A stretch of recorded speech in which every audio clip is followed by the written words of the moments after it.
Well, the city of Hartford, Connecticut has seen better days. More than a century ago, it was the richest city in America. Today, it's on the brink of bankruptcy.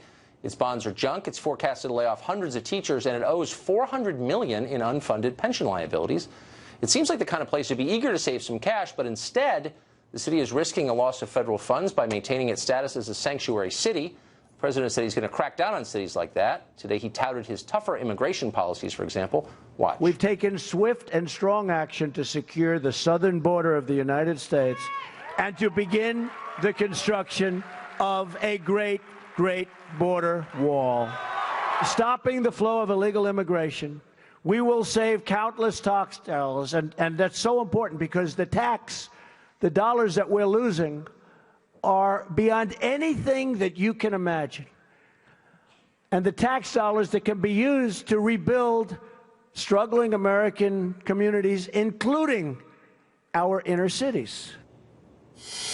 Luke Bronin is the mayor of Hartford, and he joins us now. Mr. Mayor, thanks for coming on. Good evening, Tucker. Good to be with you. Good evening. So you've made the. I used to live in Hartford, and so I've been following you. And I must say, you seem more impressive than a lot of mayors the city has had. And I wish you well because I think it's a good city and it needs help. And I've been following your arguments on this, on sanctuary cities. And one of your arguments is familiar to me. It's that it will make the city safer not to bother people about their immigration status. And that's up for debate, of course. But the obvious question is, how many illegal immigrants in Hartford commit crimes? Or how many crimes in the last year or two have been committed by illegal immigrants in Hartford? Well, I talked to our police chief and I asked him, how much of the crime that occurs in this city is committed by undocumented individuals. And the answer I get back is virtually none. Look, we are a city that is tackling our financial crisis head on. As you say, you were here a while ago. The city's been financially strapped for decades. Yeah. But for the first time in a long time, you got an administration that is tackling those financial issues head on, and we are fixing the structural stuff that needs to be fixed. While we're doing that, we've got to make sure that we're spending those dollars wisely. And that means prioritizing our law enforcement efforts on those people who actually pose a risk. People who, violent criminals, gang members, suspected terrorists. And we're going to continue to do that. But the way to spend those dollars wisely is not to allow our local law enforcement to be conscripted into serving as a dragnet to help round up undocumented individuals who pose no threat to anybody. But how do you know they pose no threat? I mean, when you say virtually no crimes in Hartford are committed by illegal immigrants, what's the number? What I'm telling you is that our police chief, who, I think a mayor should respect the judgment of a police chief on matters of public safety. Our police chief says that if we ask our police to start serving as the tip of the spear for federal enforcement agencies, not when we're talking about individuals who pose a threat, you're missing my question. In general, to help them round up undocumented individuals generally, they're concerned that that's going to hamper their ability to build relationships that allow them to get information and intelligence and keep the city safe. They work for you. Right. You make the policies. So they carry out your orders on that.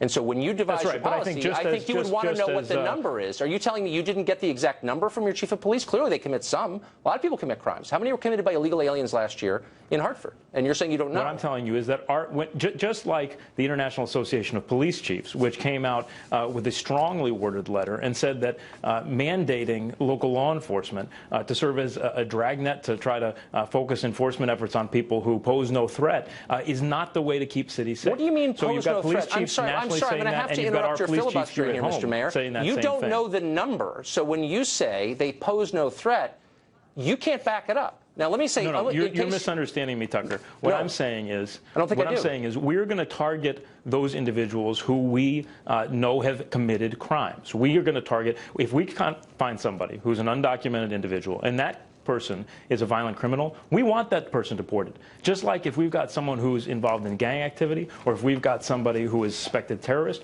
we want to partner with the feds to get those people out of here. But what you're saying, and I asked you at the outset, is what is the scope of the problem? Now, we know that there are a lot of crimes committed in America by people here illegally. Right. And by the way, it just so happens that the top news story on FoxNews.com right now is this from Bridgeport, a city not far away. Oscar Hernandez accused of killing his girlfriend and taking off with their daughter.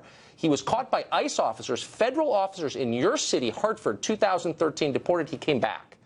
So this is a real thing. Tucker, so for you to say virtually no crimes are committed by illegal aliens without knowing the actual number seems a little irresponsible. You're proving my point exactly. You're proving my point exactly, which is that's exactly the kind of person that we ought to be prioritizing. State, local, and federal partners working together to prioritize people who have records of violent crime. That individual had a long record of violent crime. That individual was deported under the Obama administration. That's exactly the kind of person we want to work together to get rid of. The feds grabbed him, but under Connecticut law, they did so with the help of local authorities. That's the whole point. And you're saying my cops should not be helping the feds do this. No. You are not.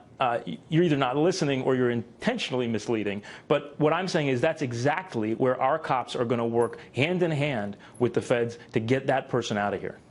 But you don't even know the scope of the problem. Look, you know exactly what's going on as well as I. You don't want to offend a political constituency, and so you're saying we are taking a stand. You're telling me, time out. You're telling me that a political constituency is undocumented individuals or a political constituency that I'm... Look, you know exactly what I'm saying. It's politically unpopular for you to say you're in any way cooperating with the Trump administration on this divisive issue. And I'm saying, as I have from the beginning, that you don't know the scope of the problem because you didn't ask your police chief how many crimes in Hartford were committed by people here illegally. How can you make policy without knowing that number? Here's what I've asked my police chief, and this is what I'm going to respect his judgment on. What I've asked my police chief is, do you want your police officers to become responsible for asking victims of crime or witnesses of crime about their immigration status so they're afraid to share information? Do you want to be detaining people who haven't committed any crime simply on the basis of their immigration status? And he says definitively no, because he believes it's going to make it harder for his police officers to do their job. Shouldn't you get the numbers before you devise policy? I mean, you're a smart guy. Shouldn't you get the numbers rather than saying... I think what I should do as mayor, and I think what you should do as whatever you are, is consult those people who are actually in law enforcement. And the International Association of Police Chiefs has a very clear view on this, ask for opinions. You know what, Mr. Mayor, I'll stick with numbers because I take my job seriously. Okay. Thanks for joining us. So do you have the numbers? You won't give them up. That's why I don't have them. I wish I did. You didn't even ask your police chief. When you get those numbers, send them to me. And if they really are negligible, I'll be willing to apologize. Thanks. Up next.